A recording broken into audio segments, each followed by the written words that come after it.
that continues to make headlines each and every day. Just next to your TV, as I said, I'm not alone in the studio. As you can see on the screen is, of course, our usual sports analyst who is always here with us, and she's called Susie Linda. Susie, you're most welcome. Thank you so much, Benson, and I should say good afternoon, Benson, good afternoon, the whole crew. There is working tirelessly to see to it that we always put this very program online. And I should say good afternoon, viewer. You're most welcome to. There is a whistle time at 2 p.m. to there is a 3 p.m. and of course already we have kickstarted.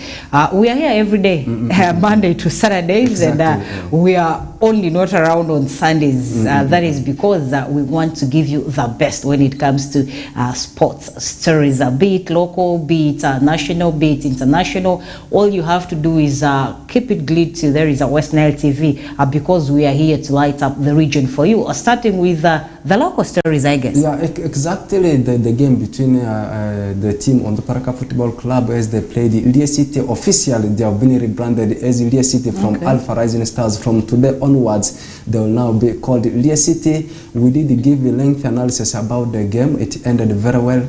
Not any result, as you said, but on the Paraka this time they put a star performance. 4 goals were scored in that particular encounter. On the Paraka managed to put 3 into the back of the net. Meanwhile, the mere consolation goal for Ilia City. So it was on the Paraka Football Club that edged out that they rather beat the team of Ilia City. Did you expect that? Me, I expected that. I expected that as well, but when we reached the pitch, it was a tough encounter from the start. I should say Lia gave Onduparaka a bleeding nose because they took Onduparaka by surprise. It was a counter-attack, and Onduparaka Football Club, by the way, thought maybe they were going to beat there is a Lia Football Club, like these other teams that they've been playing in the build-up games that they've been having, the friendlies and all that. Because if you look at the results of all the friendly games that Onduparaka has taken part in, you will actually get to see that they have been beating their opponents with a very wide goal margin. There was an incident where we had Onduparaka beating there is a Galaxy 10 goals. So it was very massive. Onduparaka went in that game looking at Lia Football Club as an underdog, but then Lia got in and surprised them. Onduparaka put in the first goal, and then before they reached the second goal, Leo already had equalized that game. I mean the goal. And then somehow into the play, first half ended on a 1-1, and then a second half started on a very high gear, very high speed. Guys went physical. First half, I think there was actually no foul. It wasn't physical and all that. And then when we came to second half, I think the Lia guys realized that they needed to pull up their stockings, and they started playing the game a little bit physical and all that. There, at least we started hearing the whistle quite frequently, which was not the case in first half. So there, Onduparaka actually came in with their second goal. The second goal was supposed to be a penalty, by the way. The second goal was supposed to be a penalty. There is Anini, the Terminator, was fouled in the 18-yard box, and the penalty was put. But I don't know what happened. It didn't touch the back of the net. Instead, it went to the opposite side and deflected on the pole and all that. It wasn't a goal. And then the second goal came through, and then the third goal, and Lia remained with only that one goal. At the end of the day, the 90 minutes ended on there is on a 3-1. One shocker that actually took most fans by surprise was some triple substitution that actually Onduparaka made, where we even saw Samson Sizo Kuti entering the pitch to play. Did you expect that? Isn't it a shocker to you? No. To me, it's not a shocking result because he has ever played in one of these friendly games before. Even the game when the Paraka played with the Climax, where of course they hammered Climax by 4. I remember he even scored a goal. He scored one of the goals for the team of on the Paraka Football Club. Now the question is he turning to be a coach player? Is actually what I had been thinking about. He's not turning to be a coach player, but he is actually one. But Because if you look at most of the lineups of Onduparaka against any other opponent that actually they play, you will find he also features in the lineup. He has to unveil himself officially as a coach player, because what most of the people know is he's a coach. He's a head coach, not a coach player. Now, if the new season is very soon kickstarting, if he's going to say that he's going to unveil himself as a coach player, it will also be a very good thing for the club, because he's having the experience of playing in the StarTimes FIFA Big League. So to coming to the pitch playing, it was not a shocking thing to me. I remember before, in fact, as we are doing the analysis, pre-match analysis, you gave the statistics between the two teams, how the games have been going between the two sides. I also expected Onduparaka to come up with a very strong side. I said, since this is going to be their last build-up match, they are assessing the boys who can be in position to fit into their system. I think they did very well to see that they actually begin the season of the StarTimes FIFA Big League and in the build-up matches with a win over not only a team, over a stubborn team. Side, by the way. That aside, I was also shocked at the end of the day when actually our transfers were closing. There are players we've been seeing training with Onduparaka Football Club. There are players we've been seeing actually who have been featuring almost in all the friendly games of Onduparaka. Apart from yesterday, I didn't see them. I didn't see Gama William. I was told he still had issues with putting pen to paper. I didn't see Tabu Vitalis as well. I didn't see Matata Gabriel. But then at the end of the day, I don't know if already our next topic is transfers, because that is where I am heading to, as much as it is attached to Onduparaka Football Club. Rumors were in that these guys were set to sign in for Leah Football Club. And then at the end of the day, another shocker took me up by surprise, because I tried asking about why I didn't see, they told me Gama was in the final stages of putting pen to paper, that is for his contract extension at Onduparaka Football Club. And then when I asked about, we've been seeing Tabu. The last friendly he came in as a substitution. That is Tabu Vitalis. Remember he finished the last season with Blacks Power, who was relegated equally from StarTimes Uganda Premier League to Big League. And then Tabu finished with them. I remember very wisely. And then coming home, we saw him featuring in the friendlies of Onduparaka Football Club. Yesterday, I didn't see him. Matata Gabriel the same. The last friendly before yesterday, Onduparaka playing Leah, I saw the two guys featuring in for Onduparaka Football Club. Yesterday, I didn't see them. They didn't even feature for Leah. Then as the day closed for various transfers, boom, I saw a write-up. Matata Gabriel and Tabu Vitalis signed for Leah Football Club. Yeah, these two players, great players, signing for the team of Leah City Football Club. To me, it's not a shocking thing, it's not a surprising thing, because we know that Leah City is a very organized side. They have even gone on to sign players across the Nile. The players are even staying within the camp. They are very motivated. They have in the cast, everything's there. Funny base is there, because the players, this is a point, and yesterday night actually was a crucial moment whereby players we are actually looking for a club where they can be in position to stay for a longer period of time. Matata Gabriel, the other player, going to Leah City. Leah City is not a small club, I should say. I've just given the reason as to why I'm saying they are not a smaller club. First of all, how many regional league clubs, how many fourth division league clubs that are keeping their players at the camp? That is the first thing. The second thing is also the offers they have come up with for these players. And also, as I said, it's not the first time we are seeing them signing players. They have gone on to sign players from the other parts of the country. They also signed in Lucky Philip, a player formerly for Leo Football Club. Onduparaka also was interested in Lucky, but then to me, I looked into the assessment of all that, and I came up with a conclusion that Lucky was too young to manage and master Big League. Too young, but very skillful. I started observing At the end him of the day, I think it was only Mungufeni Jonathan, that is Vela, who qualified to put pen to paper. That is for Onduparaka Football Club. But lucky, they needed him to mature.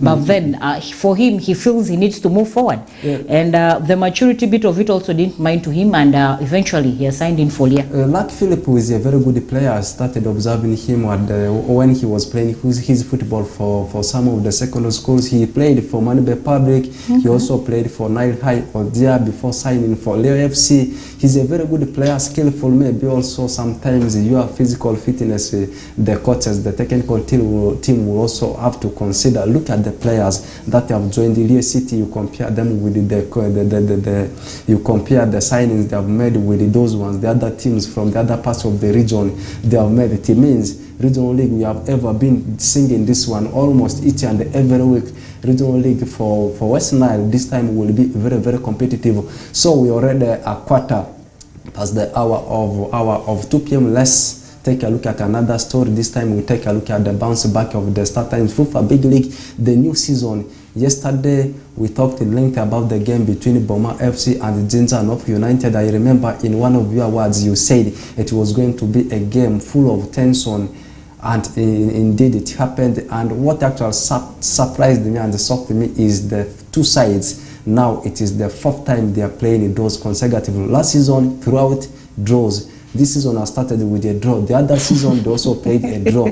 That means, in fact, the team Jinja North United, to me, I thought with the signings, the preparation they have been having, they were going to have that edging result over Boma FC. But Boma FC last season, they finished in the fifth position, in the seventh position rather. Not seventh, fifth position ahead of the team Jinja North United. But because of the preparations the two sides have been having, me had gone for that Jinja North United, but they said I think yesterday we all gave in upper hands to that is Jinja North United because we looked at the experience and the level of preparation that actually they've been having in between the break of end of last season and the start of this season.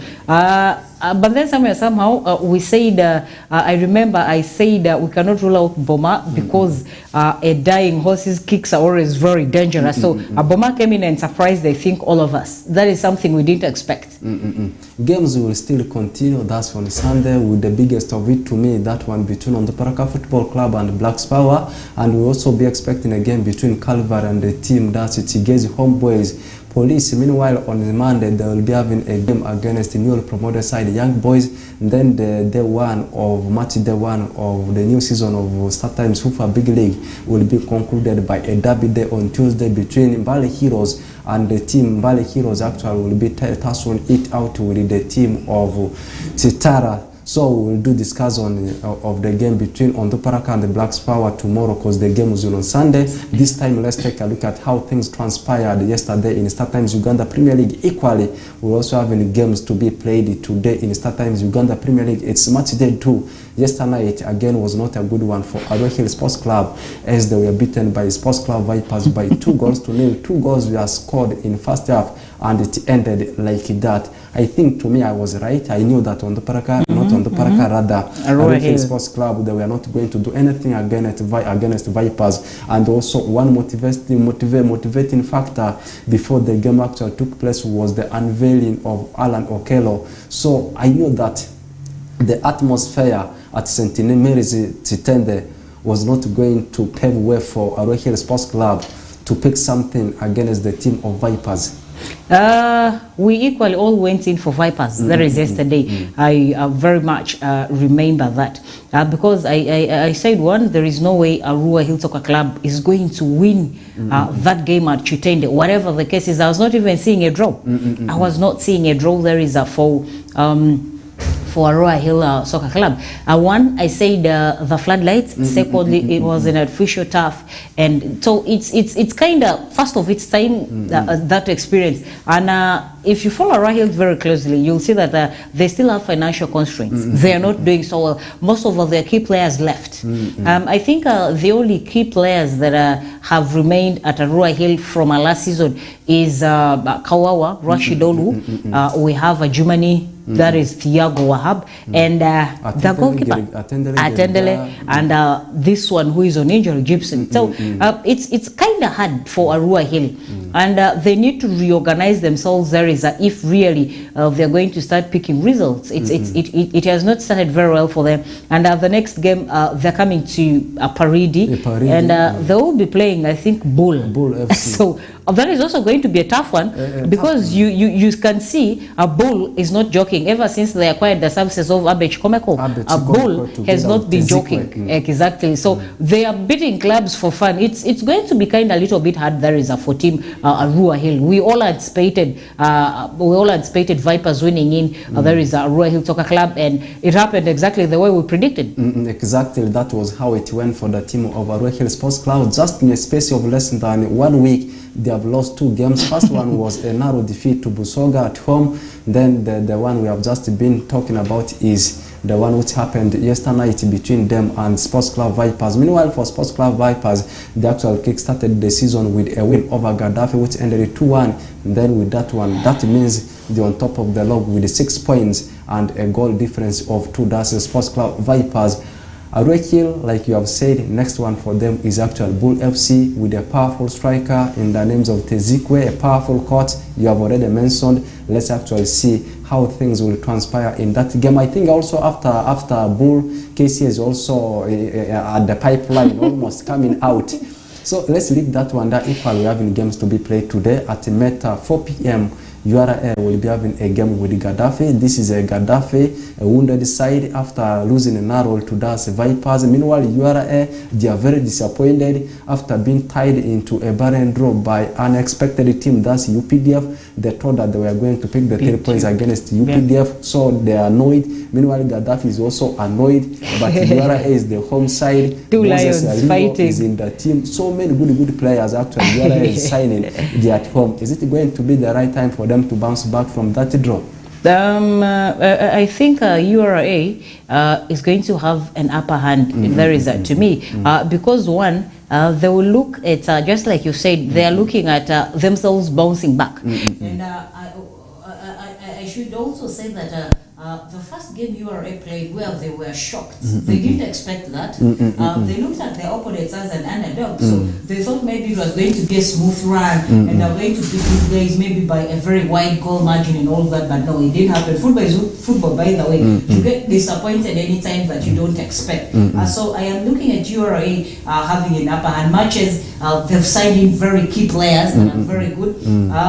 You never know. If they're not so certain, if they're not serious, they might even end up collecting a draw, sharing the points. Yeah, the UPDF, a very rejuvenated side actually. There is one player that has acted as a turning point for the team of URA. I am talking about Bright Vuni. That guy actually has changed a lot of things in the defense line of UPDF. URA at home, at the same time, they have also lost a couple of players. And this is a team that has gone on to sign 13 players. That's URA for you. And their head coach has been fired. I'm talking about Muhumuza. He has actually been a caretaker after the departure of Sam Timber, and the reports already ongoing that David Obua might be the new tactician for the team of URA.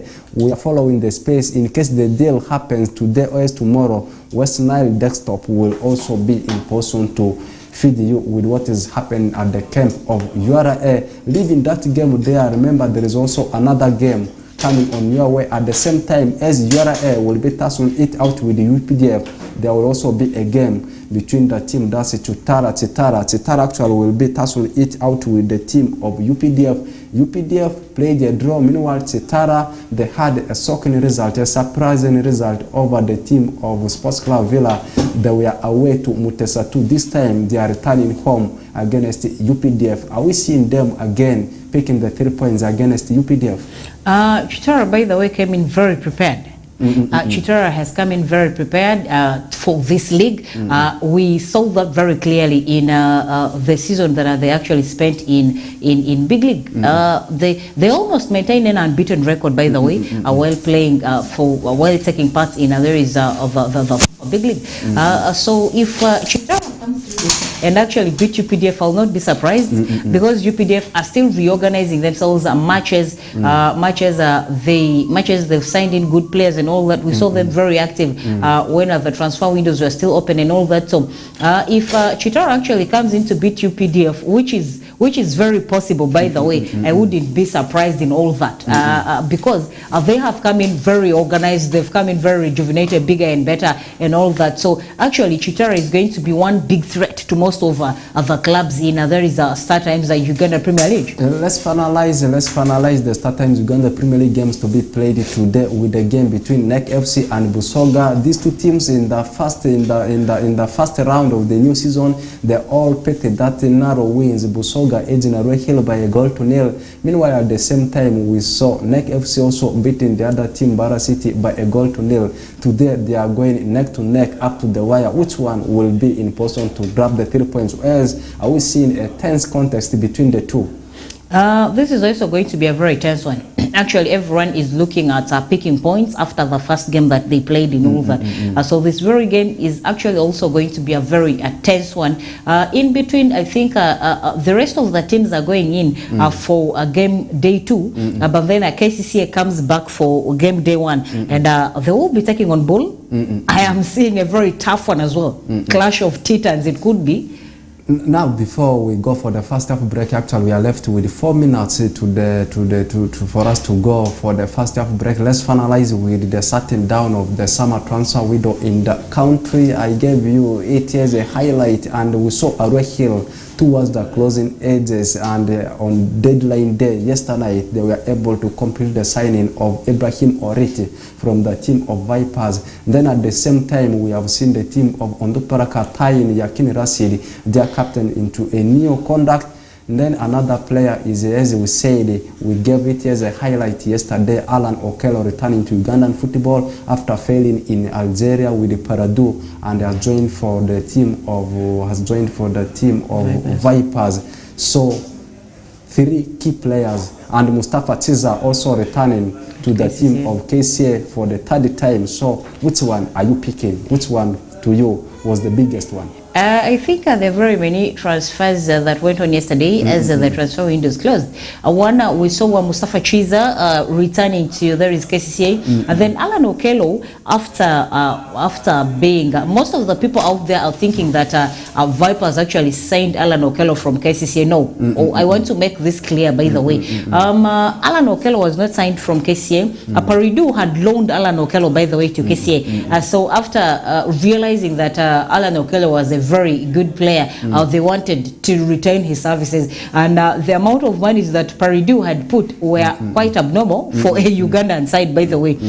So I think they didn't agree so well, and somehow KCCA stopped chasing the services of Alan Okello, and then he went back, and his contract, I think, ended, or they terminated the contract on mutual grounds, and then he became a free agent, and that is where Vipers now picked him after being a free agent from there is Paridu. And then another is of course for Mustafa Chiza coming back to KCCA, and then locally the ones I talked about in the first minutes of the show. There is a Matata Gabriel and Tabu Vitalis crossing over to Aliyah, and then Ibrahim Tarit to there is Rua Hill. He's a free agent, and Matches is a free agent. By the way, he's still in the system of Vipers, so we cannot say this is yet a done deal. Matches Rua Hill, rumorly we are hearing that he is now a player over Rua Hill, but Vipers has not released him from there is their assistance. And then there is one guy called Abelaiko and Brian Crisip, who formerly were players of Calvary Football Club, and now they moved to Arua City, a side that plays in there is of the regionals. And then Safi Jamal, who was playing for there is Ochoko United, has also moved to Arua City. Arua City became active in the dying minutes. It was quite surprising. And then like earlier on we had said Lucky Philip moves from there is Leo Football Club to also Aliyah Football Club, and then Onzi Juma From there is a Tiger Stars to the same Arua City. It's becoming quite interesting. And then there is a Guma Nelson, who was a player of Airfield, who also moves to Arua City. These are all transfers that closed yesterday with the deadline. You can see that the teams we've been thinking that are very dormant, they are not active, became active in the very last minute over. There is the transfers. And then Innocent Isco, do you know him? He played for, there is Arua Soccer Academy. He is now a Paida Black Angels, together with Jamal Suleiman, who initially was also a player over Leo. I like calling him Ozungwa. There is his nickname. Jamal Suleiman also is now a player over Paida Black Angels. Interestingly, how the transfer windows within West Nile closed. Actually, before we go for the first half break, in summary, Mustafa Tiza, you talk about the transfer of Alan Okello, leaving aside the local-based one, and also Ibrahim Ori. To me, we are the biggest one on the deadline there. Mustafa Tiza started for that KCA, going to Aruka, also going to MLS to play for Montreal Impact, returning to Aruka, coming back to KCA, now back to the team of KCA. Meanwhile, Alan Okello started his career at the team of KCA in 2016, moving to Paradou in Algeria, coming back on loan to KCA, going back till his contract was terminated. And tomorrow, we will be talking about which team for you has made the best signing. So tomorrow actually will be in the first half of the show. We'll be talking about that one. Let's first go for the break. When we get back, we'll be talking about what transpired yesterday night in European football. My name is Oraku Benson Pastore, together with Susie Linda, just next to your screen, and the channels will be 477, that's on Star Times. Meanwhile, on Zuku is 0073. We are here to light up the